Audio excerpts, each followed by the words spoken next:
Trilhas da Democracia chega à sua 150ª edição, recebendo um convidado muito especial, o ex-deputado estadual, ex-deputado federal, ex-senador da República pelo estado de São Paulo durante 24 anos e atual vereador da cidade de São Paulo pelo Partido dos Trabalhadores, Eduardo Matarazzo Suplicy. Suplicy, seja muito bem-vindo ao Trilhas da Democracia, esse espaço de discussão e defesa da democracia e dos direitos humanos. Seja muito bem-vindo, Suplicy. Muito obrigado, Marco Londaini. É uma satisfação participar do Trilhas da Democracia com você. Pode perguntar o que você quiser, estou pronto para responder. Suplicy, a conversa vai girar em torno desse livro que foi lançado no final do ano passado, junto com Mônica Dallaire, intitulado Um Jeito de Fazer Política. E eu começaria perguntando do início, dos dois prefácios que foram escritos por duas vozes muito dissonantes em relação ao presidente da República e tudo aquilo que ele representa, o atual presidente da República e tudo aquilo que ele representa para a sociedade brasileira. De um lado, Mano Brown, uma voz da periferia, uma voz do rap, uma voz dos Racionais MCs e de toda essa cultura da periferia de São Paulo. E, de outro lado, o Frei Leonardo Boff e tudo aquilo que ele traz da influência da teologia da libertação, da opção preferencial pelos pobres, de uma parcela da Igreja Católica. A minha pergunta é como é que Mano Brown, os Racionais MCs de um lado e de outro lado Frei Leonardo Boff entraram na vida desse professor da FGV de São Paulo, um economista com doutorado na Universidade de Michigan, com desenvolvimento também de pesquisas na Universidade de Stanford. Por favor, Eduardo. Bem, era 1994, eu era senador por São Paulo e estávamos em campanha para a presidência, Lula era o candidato, Luiz Erundina, candidato ao Senado, José Dirceu, governador. Eu estava em meio ao meu mandato e estávamos num comício que, em vez de ter, como vinha acontecendo, 2, 3 mil pessoas, um comício ali no extremo do Grajaú, aqui em São Paulo, de repente tinha umas 10 mil pessoas. Eu observei no caminho que tinha cartazes, hoje vai ter Racionais no comício do PT. E daí eu falei, e daí falariam algumas dos principais candidatos, mas quando eu terminei de falar, fui aplaudido e tal, mas o povo começou a falar, queremos ouvir os Racionais. E até alguns dos oradores principais desistiram de falar, falou o Lula, e em seguida os Racionais cantaram.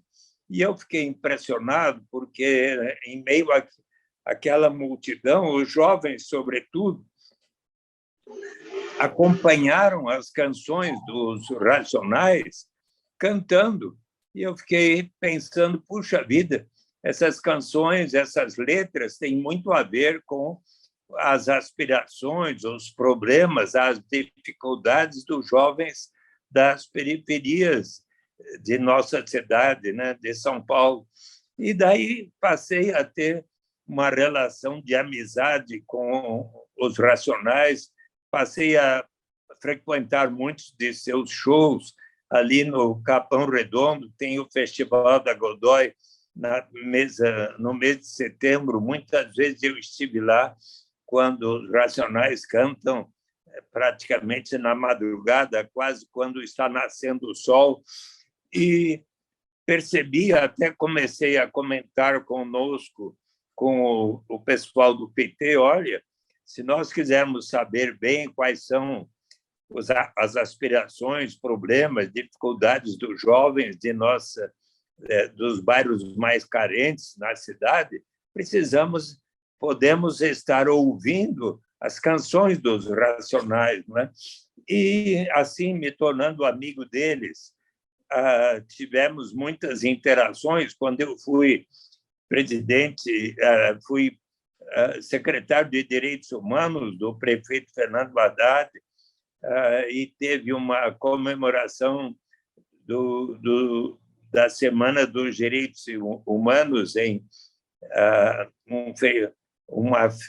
um grande show no Parque Ibirapuera, 100 mil pessoas, e os Racionais era um dos conjuntos que se apresentaram lá. O Mano Brown me convidou para estar no palco e eu cantei com ele uma canção.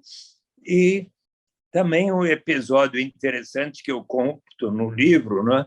Certo dia, eu li no jornal, na Folha de São Paulo, é horrível, é horrível, é horrível. Era a manchete. Daí eu fui ver, era a diretora dos Direitos Humanos da ONU, que havia visitado a unidade de assistência inicial da FEBEM no Brás. E eu, então, fui até lá como senador e perguntei à diretora, será que eu posso conversar com os jovens que estão aí? Sim, pois não. Havia 500 jovens de 14 a 20 anos. E, então, eu tive uma conversa assim, de 1h30 com eles, explicando que eu estava convencido de que, se já estivesse em vigência no Brasil a renda básica de cidadania universal e incondicional para todo e qualquer pessoa, não importa a origem, raça, sexo, idade, condição civil ou socioeconômica, suficiente para atender às necessidades vitais de cada um, muito provavelmente eles não teriam cometido os crimes que os faziam estar lá presos. E para ilustrar o que eu estava mostrando, conversando com eles, eu, então, cantei Um Homem na Estrada, do Mano Brown, a história de um rapaz que, não tendo como ajudar no orçamento da sua família, se torna um aviãozinho da quadrilha de narcotraficantes. O homem na estrada que recomeça a sua vida, a sua dignidade, a sua liberdade que foi perdida, subtraída, quer mostrar a si mesmo que realmente mudou, que se recuperou e quer viver em paz e dizer ao crime nunca mais. Então, e essa canção tem 7 minutos aproximadamente. Eu, lendo no meu livro e cantando para eles, eles sabiam decor e cantaram comigo. Eu me impressionei e me deram razão. E, mais do que isso, quando eu terminei, eles disseram: você não quer trazer aqui o Mano Brown? E eu, amigo do Mano Brown, falei com ele, voltamos lá na semana seguinte e tivemos mais quase 1 hora de conversa, durante a qual eles pediram, o Mano Brown cantou mais 6 canções e eles sabiam também, cantaram juntos. Então, é uma proximidade assim, e tantas vezes eu interagi com o Mano Brown também, quando certo dia eu estava, por acaso, na Zona Sul, que tinha acabado de visitar uma cooperativa de material reciclável da Granja Julieta, e estava ali perto da Zona Sul e ouvi no rádio que Mano Brown tinha sido detido pela Polícia Militar e estava no Distrito Policial de Campo Limpo. E eu resolvi ir até lá e ouvi. Estava cheio de gente quando eu cheguei, mas eu fui à sala do delegado e ouvi o Mano Brown contar o que aconteceu, que a sua mãe estava doente, ele foi de automóvel até a farmácia para comprar um remédio. Não achou numa farmácia. Quando estava indo para outra, eis que uma batida policial o parou e pediram a carta de motorista dele, e estava a data de saúde tinha sido ultrapassada. Então, só que aí os policiais militares resolveram retirar assim um pouco a força do automóvel, deram como é que chama, um mata-leão nele, ele caiu no chão, tal, e porque daí depois acabaram, aí o levaram para o distrito policial, não é? E depois eu, conversando com o juiz, com o delegado, ele liberou o Mano Brown, um artista reconhecido no Brasil inteiro, até internacionalmente, né? E naquele dia, para você ter uma ideia, eu escrevi no meu Facebook que seria importante que os policiais militares tratassem com maior respeito a população negra em São Paulo, que só por, quem sabe, por ele ser negro, estava sendo tratado assim, de uma maneira não respeitosa, né? E você sabe que nesse dia deu 9 milhões de pessoas alcançadas no meu Facebook, foi assim uma espécie de um recorde, né? Então, você deve saber, não sei se você sabe, Suplicy, mas a entrevista de Mano Brown ao Podpah, um podcast, o mesmo podcast que o ex-presidente Lula havia dado uma entrevista que havia quebrado o recorde de visualizações, de acompanhamentos ao vivo, foi ultrapassada a cifra do ex-presidente Lula foi ultrapassada pela entrevista exatamente do Mano Brown, né? O Mano Brown tem uma repercussão, um impacto impressionante sobre uma parcela da população, né? Então que o Mano Brown diga a meu respeito que eu sou uma pessoa respeitada na periferia e presente, e porque eu sempre estive por lá conversando com eles e tudo. É uma coisa. E também o Leonardo Boff, ainda hoje me comuniquei com ele, e ele me enviou um artigo que ele escreveu exatamente em defesa do Papa Francisco, que eu tanto admiro. O Papa Francisco, inclusive, no seu último livro, Vamos Sonhar Juntos, ele faz uma defesa da renda básica universal que me entusiasmou muito, né? E o Leonardo Boff coloca que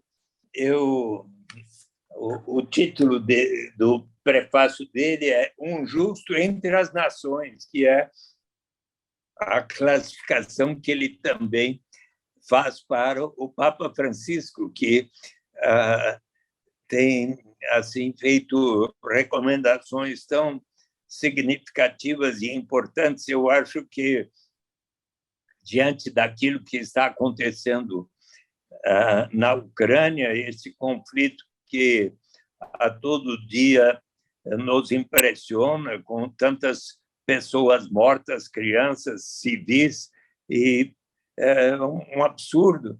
E eu estou torcendo para que, quem sabe, o Papa Francisco possa, de fato, conseguir que esse presidente Putin, ali da Rússia,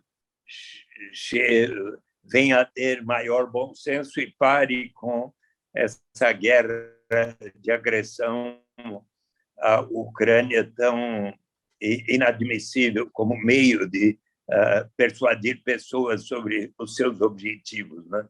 Eu sou muito mais um discípulo de pessoas como Mahatma Gandhi, de Martin Luther King Jr., que no seu I Have a Dream, um dos mais belos discursos da história da humanidade, coloca coisas tão bem feitas, tão bem formuladas.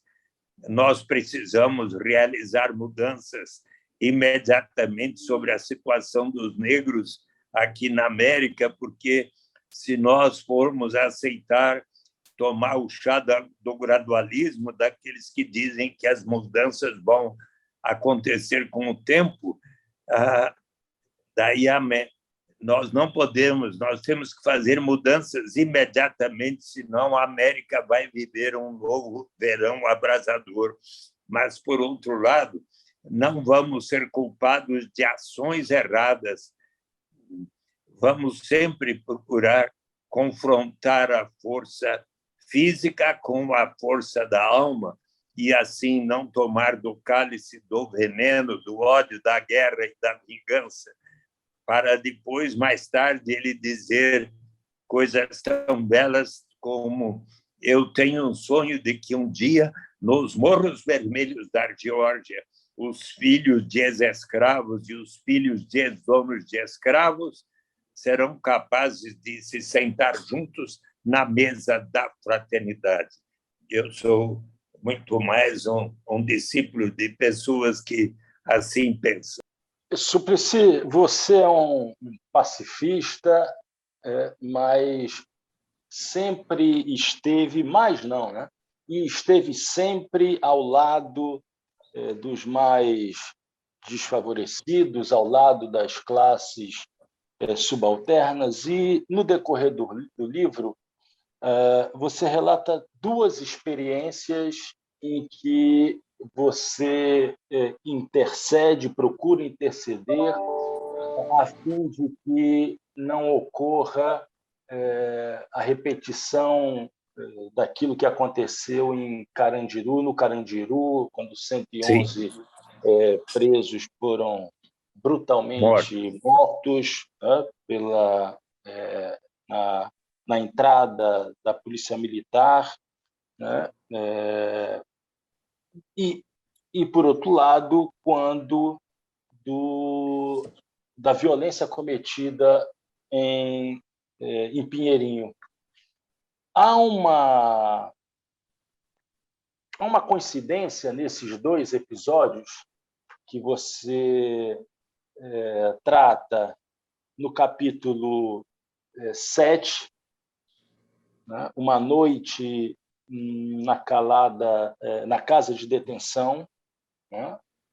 Em que você narra exatamente no dia 19 de fevereiro de 2001, quando você foi chamado, né, por Dexter e por Afro X, dois rappers que se encontravam presos à casa de detenção a fim de evitar uma tragédia. E nesse episódio, e eu gostaria de ler esse trecho do livro, exatamente na página 100, é a primeira das duas vezes em que você se refere ao então governador de São Paulo, Geraldo Alckmin. Você se encontrava já na casa de detenção e acompanhando os esforços de negociação a fim de que não se repetissem aqueles episódios do massacre do Carandiru, quando, e eu gostaria de abrir aspas para citar literalmente o que está escrito no livro, página 100. Entretanto, assim que os reféns foram liberados, o governador de São Paulo, Geraldo Alckmin, recuou do que havia combinado e decidiu proibir a entrada de parlamentares e representantes de comissões de direitos humanos para acompanhar o desfecho da situação. Fecha aspas. No mesmo livro, no capítulo 10, que trata exatamente da violência no Pinheirinho, nas páginas 126 e 127, você volta a se referir ao então governador Geraldo Alckmin, numa situação muito, muito parecida. Você diz estava estava em curso uma negociação com o próprio governo do Estado de São Paulo, com a prefeitura de São José dos Campos, a fim de que não houvesse, né, a reintegração de posse, a fim de que a polícia não interviesse na situação. Você se encontrava com o governador no Palácio dos Bandeirantes. Eu volto a abrir aspas para citar literalmente o que está escrito. De imediato, você recebe a notícia, né, no dia 22 de janeiro de 2012, você recebe a notícia de que havia iniciado a ação da Polícia Militar, uma ação violenta, desalojando as famílias, e você, abre aspas, de imediato fui para o Palácio dos Bandeirantes falar com o governador Alckmin. Cheguei às 7h30 da manhã e às 8h30 ele me recebeu para um café e me assegurou que a PM agiria com todo respeito e civilidade junto à população sem emprego da violência. Fecha aspas.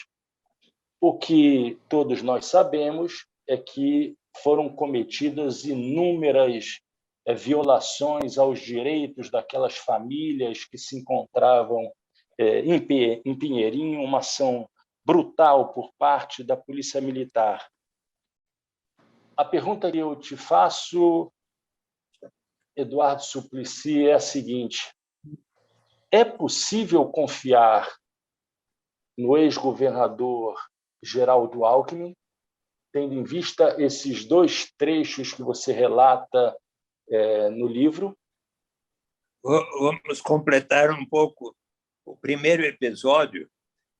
De fato, eu recebi, acho que era 5h da manhã, um apelo para ir à casa de detenção, porque estava havendo ali uma rebelião e os detentos haviam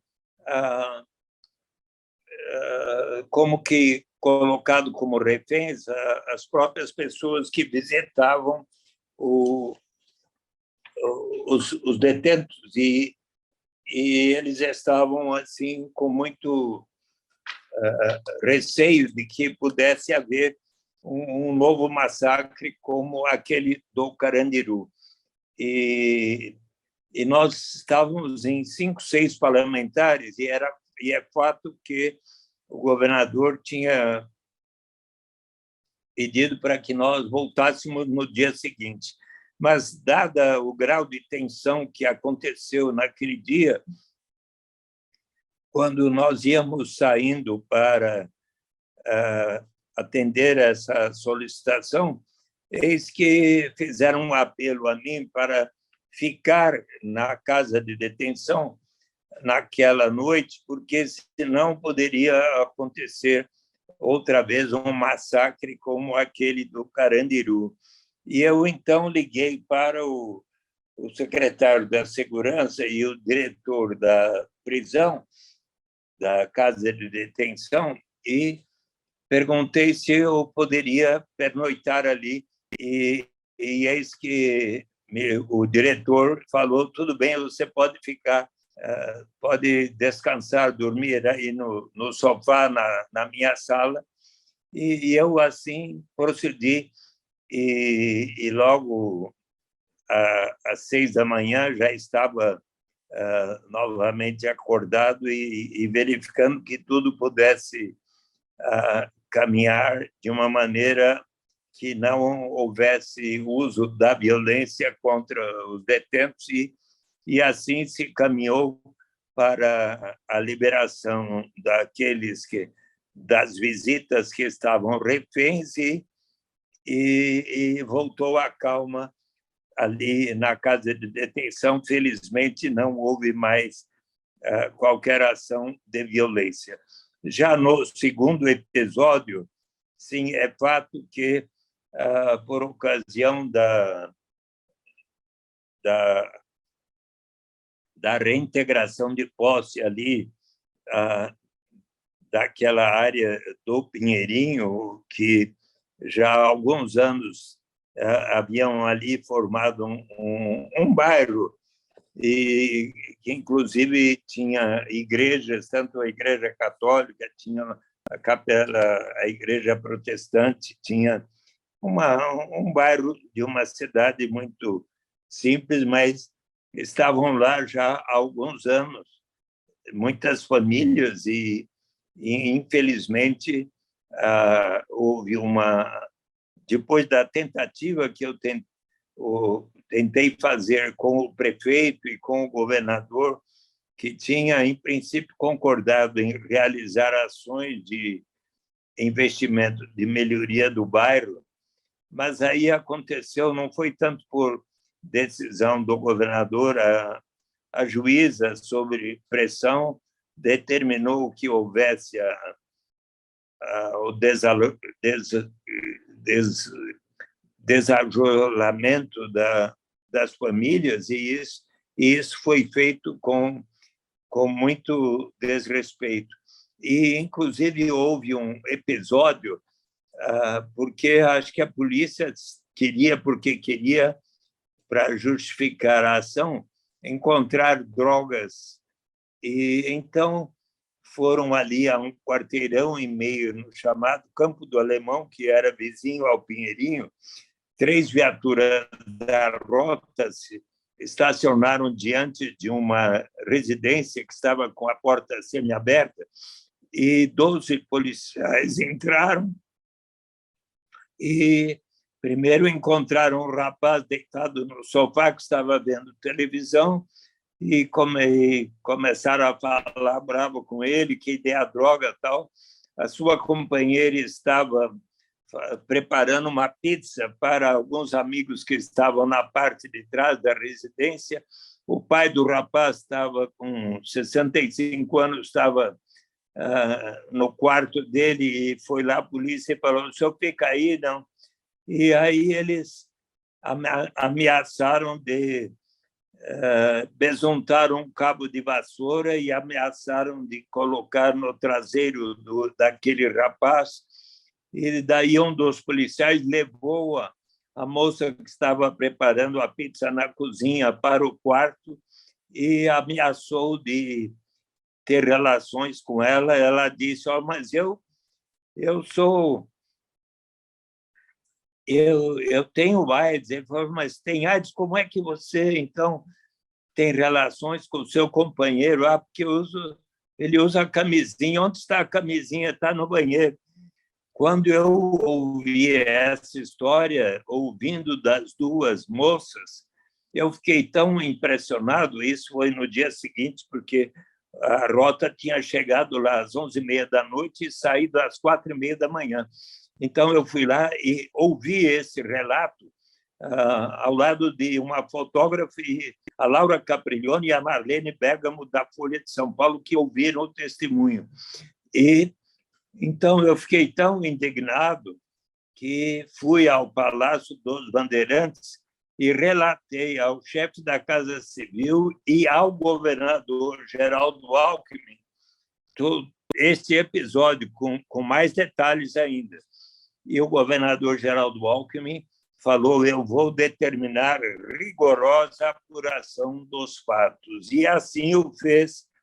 Tanto é que, quando foi a campanha de 2014, eu cheguei a ir ao Fórum de São José dos Campos para examinar todos os depoimentos daquelas 2 moças, e por 3 vezes elas relataram aquilo com detalhes, e aqueles 11 ou 12 policiais acabaram sendo indiciados.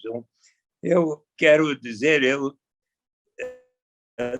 durante os 14 anos que fui senador, e sendo que, em boa parte, convivi com o então governador Geraldo Alckmin, eu sempre tive com ele uma relação de respeito e consideração e construção. Tanto é que o secretário da Fazenda, André Calab, quando terminei o meu mandato, ele agradeceu a atenção que eu sempre tive para com o governo do Estado de São Paulo, debatendo as questões de interesse das finanças do Estado de São Paulo. E também, em ocasiões, certo dia, as pessoas que trabalhavam, que moravam no Quilombo, lá em Ubatuba, pediram que eu pudesse intermediar um diálogo com a secretaria, o secretário do Verde e Meio Ambiente e com o governador Alckmin, para resolver um problema que relativo aos moradores do Quilombo, que tinham um quiosque ali na praia onde vendiam alguns lanches e tal. E eu estive lá no Palácio dos Bandeirantes e tivemos uma conversa muito construtiva e respeitosa com o governador. Então, de minha parte, eu até há cerca de 50 dias atrás, eu conversei por mais de uma hora com o governador, ex-governador Geraldo Alckmin, e inclusive expliquei os propósitos que eu tenho de fazer, de tornar uma realidade a renda básica universal no Brasil, e tivemos um diálogo muito positivo. Eduardo, antes de passarmos a segunda parte da entrevista, que incidirá exatamente sobre a proposta de renda básica de cidadania, isso significa dizer que você entende ser o governador Geraldo Alckmin um candidato que deve ser aceito por parte da direção do Partido dos Trabalhadores, da militância, como sendo o candidato a vice do presidente Lula nas próximas eleições? Eu vejo com bons olhos esse entendimento entre o presidente Lula e Geraldo Alckmin. Eu acho que poderemos, assim, unificar uma grande parcela da população que vai apoiar a candidatura do presidente Lula, e tenho confiança de que este caminho poderá ser muito positivo. Eu estou ciente de que hoje saiu na imprensa uma denúncia contra Geraldo Alckmin, mas por tudo aquilo que eu convivi com Geraldo Alckmin, nunca soube de uma ação que pudesse condená-lo por improbidade e por fatos de corrupção. Então, eu acho que ele vai ter a defesa apropriada com respeito a essa denúncia. Não, acaba de sair na Folha de São Paulo que a Justiça Eleitoral não autorizou o desarquivamento da investigação, do processo que remonta a 2010.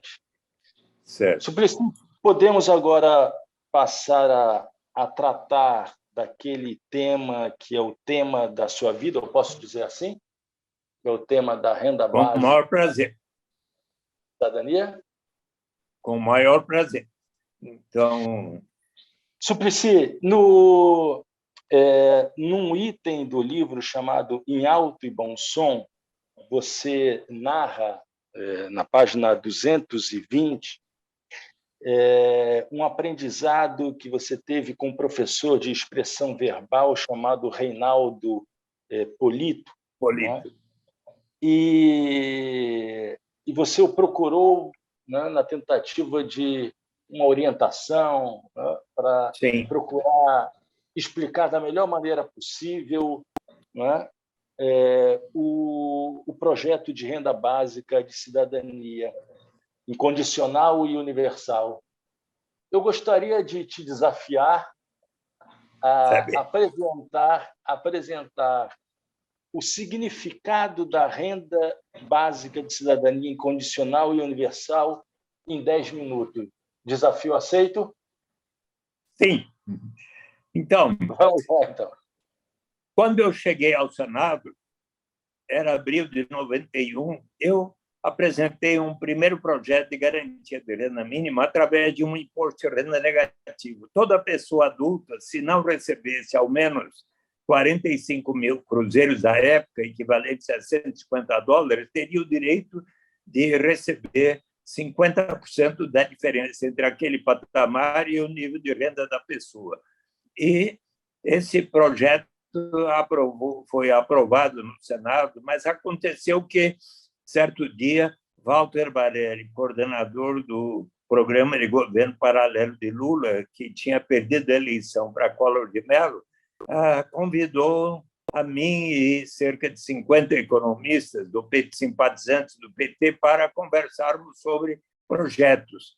Quando eu expliquei a proposta, o professor José Marcos Camargo, até hoje da PUC do Rio de Janeiro, ponderou que seria interessante a garantia de uma renda mínima desde que as crianças da família carente estivessem indo à escola. Seria uma maneira de cortar um dos círculos viciosos, um dos elos do círculo vicioso da pobreza, porque muitos pais de famílias pobres, não tendo como dar de comer em casa para suas crianças, colocavam-nas para trabalhar precocemente, desde os 7 a 10 anos de idade, precocemente deixavam de ir à escola. Se provermos a renda mínima às famílias carentes para as crianças irem à escola, estaremos contribuindo para cortar o círculo vicioso da pobreza. E ele escreveu sobre isso. Cristóvão Buarque, governador do Distrito Federal, e José Roberto Magalhães Teixeira, o primeiro do PT, o segundo do PSDB, iniciaram programas dessa natureza no Distrito Federal e em Campinas, que se espalharam por tantos municípios, seja Piracicaba, Belo Horizonte, Belém, Recife, Mundo Novo, Caxias do Sul, etc. E, então, surgiram projetos na Câmara e no Senado para que a União financiasse os municípios que adotassem programas de renda mínima associados à educação. Em 96, eu pedi uma audiência ao presidente Fernando Henrique Cardoso para receber Felipe Vampares, que é a maior autoridade sobre a renda básica de cidadania, que fundou a Rede Mundial da Renda Básica em 84, e ele disse: o objetivo maior é um dia chegarmos à renda básica incondicional, mas relacioná-la às oportunidades de educação é um investimento em capital humano. E daí Fernando Henrique deu o sinal verde para a aprovação da lei, logo depois seguida por outra, que instituiu o chamado Bolsa Escola, depois o Bolsa Alimentação, o Auxílio Gás. Daí o presidente Lula lançou o Fome Zero e o Cartão Alimentação, mas em outubro de 2003 ele unificou e racionalizou esses 4 programas no que veio a ser o Bolsa Família, que se expandiu de 3,5 milhões de famílias para mais de 14 milhões e 200 mil famílias em 2014-15, e eis que a desigualdade e a pobreza extrema diminuíram consideravelmente no Brasil nesse período, mas não tanto nos últimos 6 anos, porque não se deu a atenção devida à continuidade daquelas propostas. Mais e mais, eu, então, relacionando-me com os economistas, filósofos que em tantos países do mundo estavam estudando a renda básica universal incondicional, fiquei persuadido de que era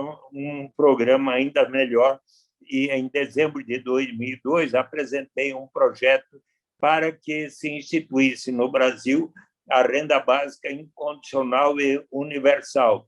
O relator, o senador Francelino Pereira, me disse: olha, Eduardo, é uma boa ideia, mas você precisa torná-la compatível com a lei de responsabilidade fiscal, pela qual, para cada despesa, precisa haver a receita correspondente.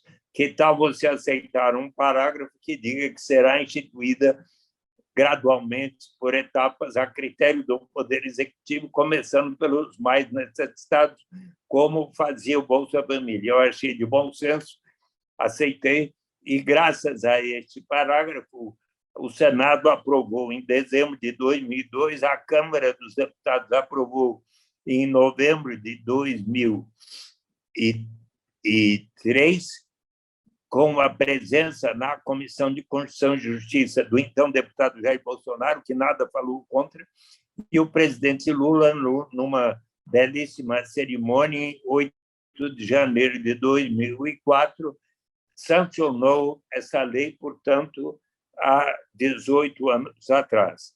Ainda hoje, eu encaminhei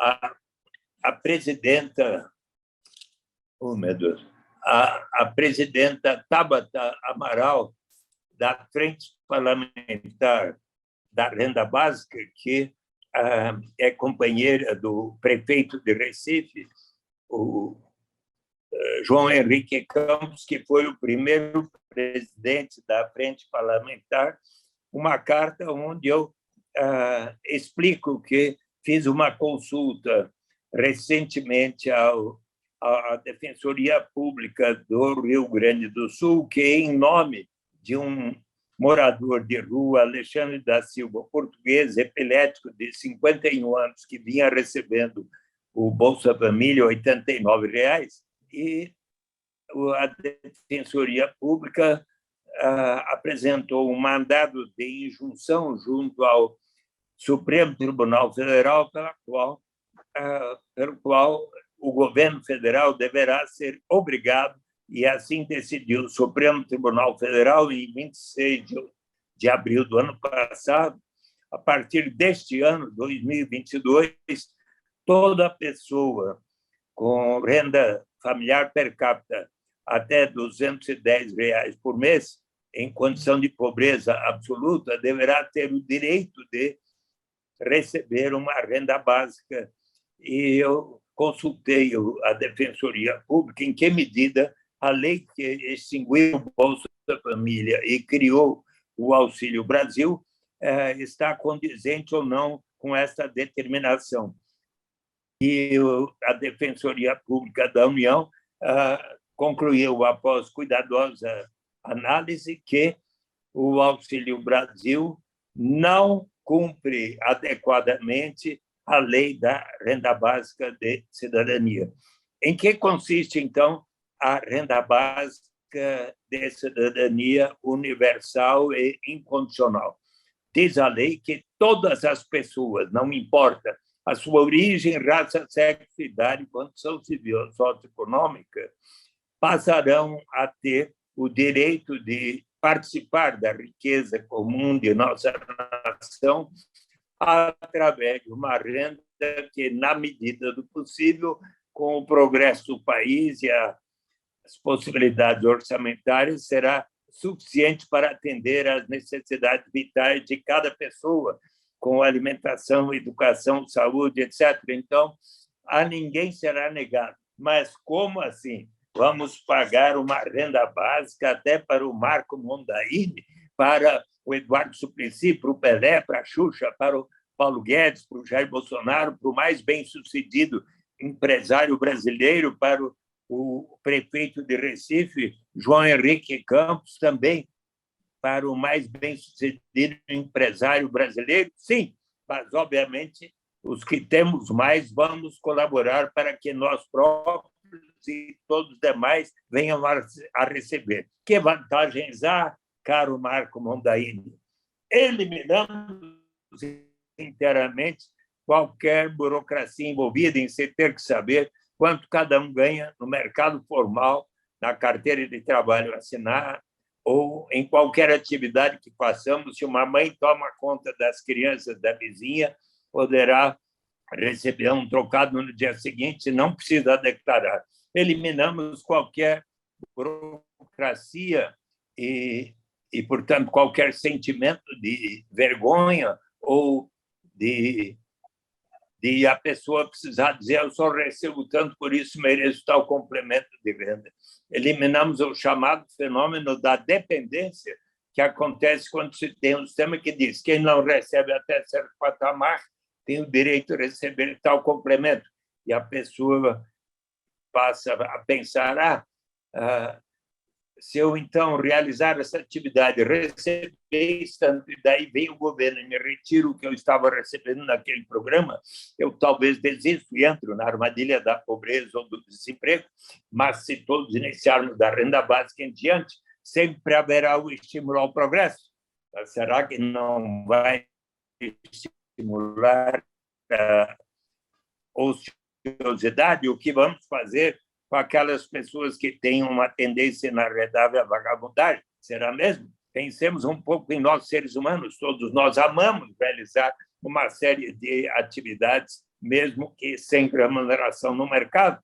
As mães, quando estão amamentando seus nenês, qualquer hora do dia, da noite, na madrugada, com todo carinho e amor. Nós, pais e mães, quando estamos cuidando de nossas crianças para o seu desenvolvimento, boa alimentação, nas igrejas de todas as denominações, nas associações de bairros, nos centros e diretórios acadêmicos, quantos de nós não realizamos uma série de atividades porque nos sentimos úteis? A Constituição brasileira assegura o direito à propriedade privada, o que significa que aquela pessoa que detém a propriedade de uma fábrica, fazenda, banco, restaurante, hotel, títulos financeiros, propriedades imobiliárias, pode receber os rendimentos do capital na forma de juros, lucros, aluguéis. Por acaso precisam comprovar que estejam trabalhando, que suas crianças e adolescentes estejam indo à escola? Não. Portanto, se asseguramos aos mais ricos o direito de receber tais rendimentos sem aquelas condicionalidades, por que não estendermos a todos, ricos e pobres, o direito de todos participarmos, pelo menos um pouco, da riqueza comum de nossa nação, através de uma renda que será suficiente para atender às necessidades vitais de cada um? É uma questão de bom senso, ainda mais quando pensamos em certos aspectos da nossa história. Por mais de 3 séculos, milhões de pessoas foram arrancadas de nossa terra natal na África para virem colaborar com o enriquecimento de tantas famílias sem que pudessem receber qualquer remuneração que não fosse viver numa senzala e receberem uma alimentação que fazia com que os escravos tivessem uma expectativa de vida pouco superior a 30 anos de idade. Mas qual é, caro Marco, a maior vantagem da renda básica de cidadania? É do ponto de vista da dignidade, da liberdade do ser humano, de que nos fala o grande economista, prêmio Nobel, Amartya Sen, que diz em seu livro Desenvolvimento como Liberdade que desenvolvimento, se for para valer, deve significar maior grau de liberdade para todos os seres humanos. Ele conta que, quando menino, seu pai era um ótimo professor em Dhaka, hoje Bangladesh, mas era Índia, e eles moravam numa boa casa. Certo dia, brincando no jardim da sua casa, eis que, de repente, entrou um homem gritando por socorro. Ele havia sido esfaqueado nas costas. Ele logo chamou por seu pai e acompanhou seu pai levando Cadermia para o hospital. No caminho, ele disse: bem que minha mulher tinha avisado para não vir a este lugar tão perigoso, caracterizado por lutas étnicas, mas eu não tive outra alternativa senão de, neste bairro, encontrar um trabalho que pudesse dar o sustento de sua família, da minha família. E então, ao chegarem no hospital, Cadermia teve uma forte hemorragia e veio a falecer. Conclui Amartya Sen: tipicamente, este homem não tinha liberdade real, precisou colocar a sua saúde e vida em risco para conseguir um trabalho que desse o sustento da sua família. Então, para aquela mulher que aqui em São Paulo, ou aí no Recife, na Praia da Boa Viagem, não tem outra alternativa para dar de comer em casa e resolve vender o seu corpo, ou aqui no Parque da Luz, eu estive com elas conversando, me deram razão, ou para aquele jovem, aquele rapaz que, não tendo alternativa para dar, para completar o orçamento da família, resolve se tornar o homem na estrada, o personagem do Mano Brown, o dia que houver uma renda básica para si e cada membro da sua família, essas pessoas vão ganhar o direito de dizer: não, agora eu não preciso aceitar essa única alternativa que me surge pela frente, mas que vai ferir a minha dignidade, colocar minha saúde e vida em risco. Agora posso aguardar um tempo, quem sabe fazer um curso com um professor da qualidade do Marco Mandaini, quem sabe até que surja uma oportunidade mais de acordo com a minha vocação, com a minha vontade. É neste sentido que a renda básica de cidadania vai elevar o grau de dignidade e liberdade real para todas as pessoas. E é por isso, Marco Mandaini, que eu tanto acredito nesta proposta.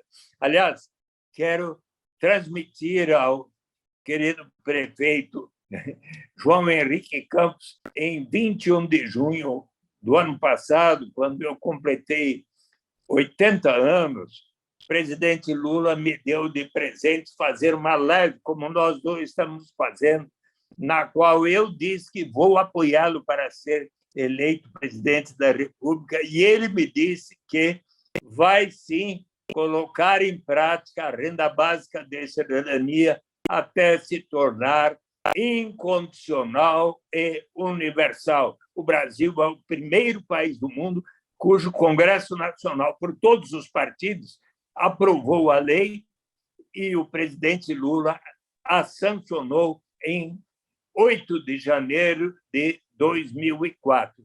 Agora falta implantá-la. Suplicy, uma última pergunta.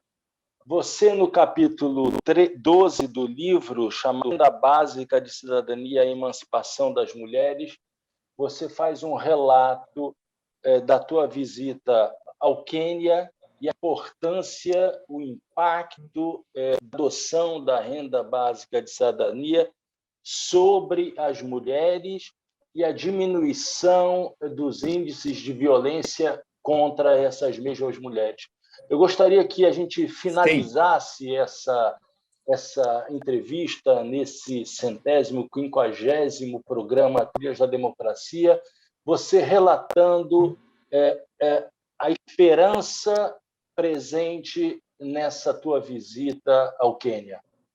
Com a Mônica Dallari, eu fui visitar, em janeiro de 2019, a experiência que está havendo de uma renda básica universal no Quênia, nas vilas rurais pobres do Quênia, a partir da iniciativa da Give Directly, dando diretamente uma instituição voltada para a erradicação da pobreza, formada por 4 graduados das universidades de Harvard e do MIT, e que ganharam um prêmio da Google de $2,5 milhões, mais $25 milhões das empresas do Vale do Silício e mais contribuições voluntárias, juntaram $30 milhões para realizar essa experiência, pela qual, nas diversas vilas rurais do Quênia, estão sendo pagos $22 por mês para cada homem adulto e cada mulher adulta.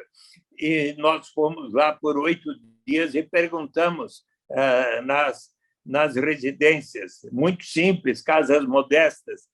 E quando vocês começaram a receber $22 por mês, passaram a trabalhar mais ou menos? Muito mais. Passamos aqui a plantar frutas, legumes, verduras nessa área aqui, e muito mais do que antes. O outro que disse: olha, eu moro perto daqui do lago e pescava, mas eu comprei novos instrumentos de pesca e comecei a pescar muito mais. Outro que disse que comprou uma motocicleta para, então, fazer o transporte de pessoas e coisas e assim por diante. Que modificações houve na vida? Qual a principal prioridade? quando chegam os $22 por mês, é uma modesta quantia, marido e mulher nos reunimos e combinamos o que vai ser a prioridade. E qual é a principal prioridade? A educação de nossas crianças, materiais escolares e tudo. E que mais mudanças houve? Na comunidade, por exemplo, reunimos 10 mulheres, quando chega os $22, nós damos uma quantia maior.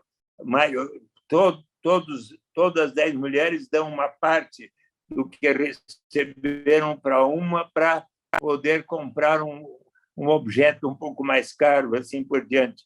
Que mudanças houve? Do ponto de vista da autonomia das mulheres, foi tão grande a transformação que, inclusive, um instituto fez uma pesquisa e houve, no segundo ano já estava, uma redução de 51% da violência doméstica contra as mulheres. Ou seja, a renda básica de cidadania para as mulheres representou também uma melhoria de extraordinária qualidade.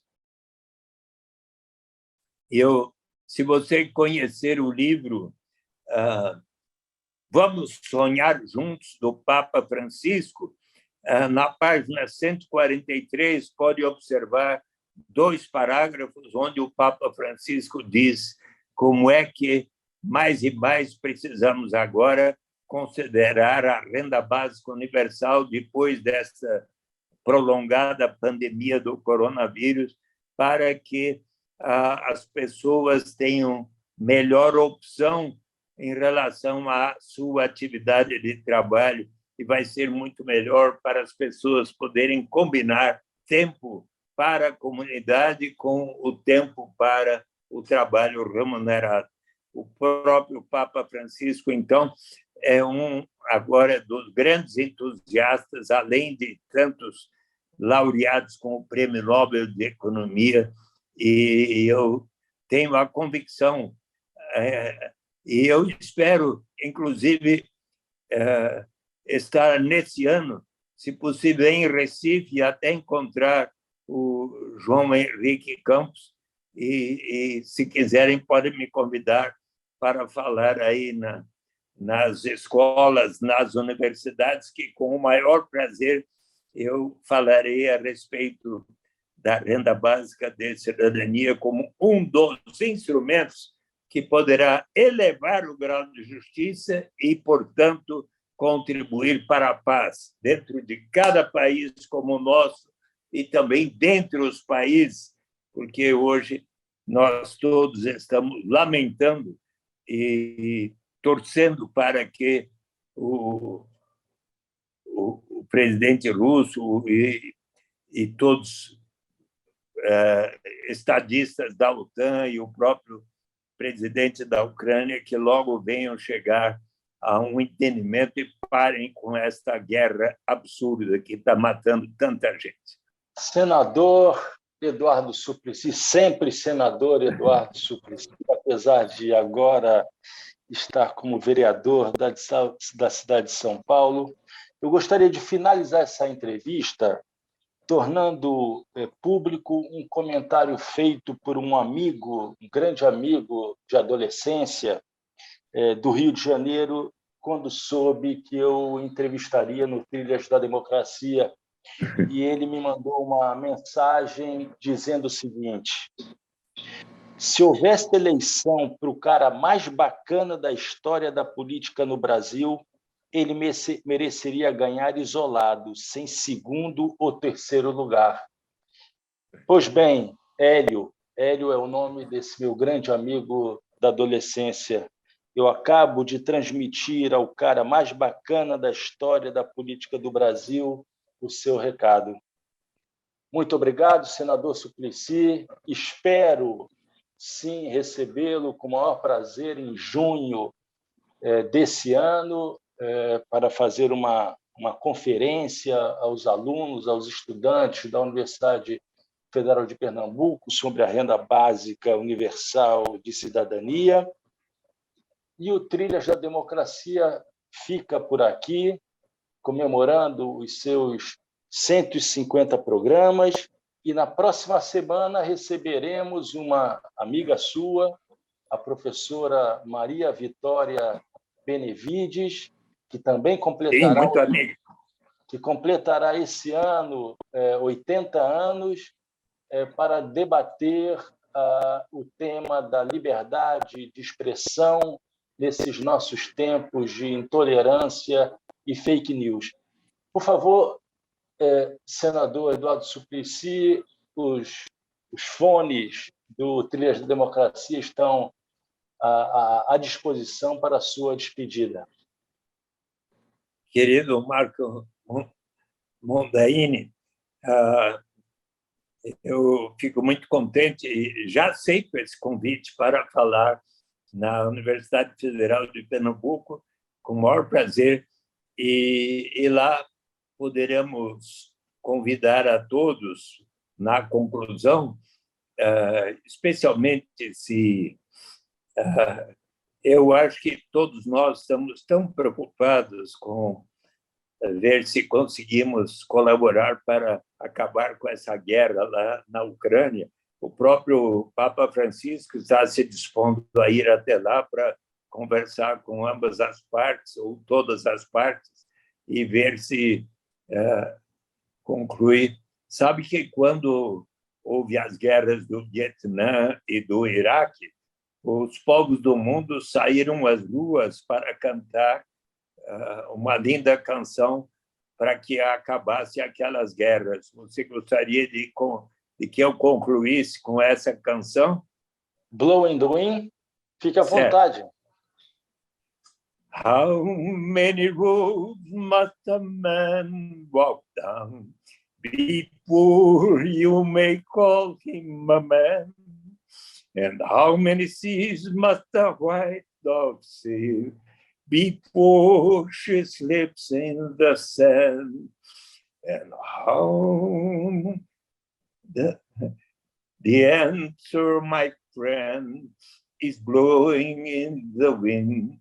The answer is blowing in the wind.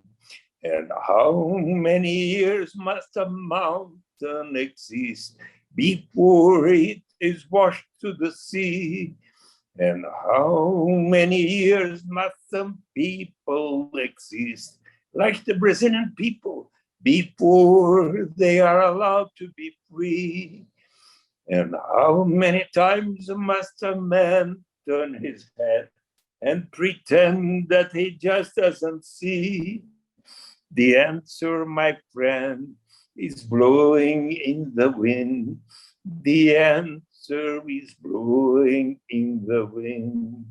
And how many times must a man look up before he can see the sky? And how many years must a man have so that he can hear people cry? And how many deaths will it take till he knows that too many people have died? The answer, my friend, is blowing in the wind. The answer is blowing in the wind. A resposta está sendo soprada pelo vento. Muito obrigado, Eduardo Suplicy. Até o meio do ano aqui em Recife. E o Trilhas da Democracia volta na próxima semana. Até lá. Muito obrigado. Um grande abraço.